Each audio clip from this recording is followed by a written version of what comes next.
Saudi എന്ന് പറഞ്ഞാൽ പിന്നെ ഏഷ്യയിൽ നിന്ന് വരുന്ന ടീമാണ് ഇപ്പോൾ എല്ലാവർക്കും അറിയാം. പിന്നെ സ്പെയിനാണ് എതിരാളികൾ, ചിലറക്കല്ല.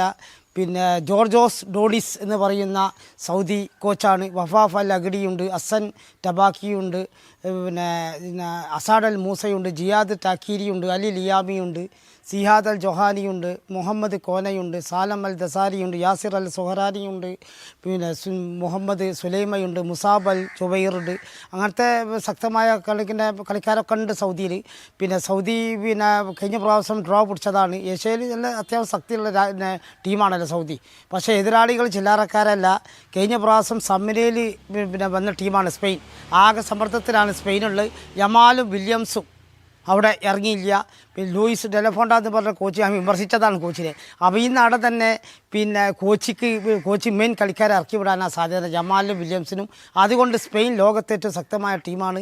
കഴിഞ്ഞ പ്രാവശ്യം സമനില, ഈ പ്രാവശ്യം സമനില പോലും സ്പെയിൻ ആഗ്രഹിക്കില്ല, കാരണം പ്രതിസന്ധി ഘട്ടത്തിലാണ്.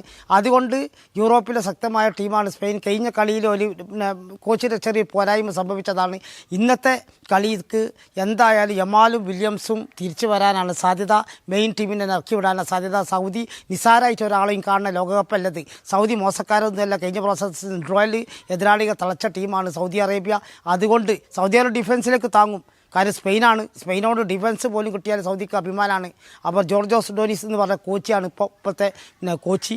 അതുകൊണ്ട് എൻ്റെ അഭിപ്രായത്തിൽ ഇനിയിപ്പോൾ സൗദി ഡിഫൻസിൽ താങ്ങി സ്പെയിൻ നേരിട്ടാലും ഇന്നത്തെ മത്സരത്തിൽ സ്പെയിൻ ജയിക്കാൻ തന്നെ സാധ്യത.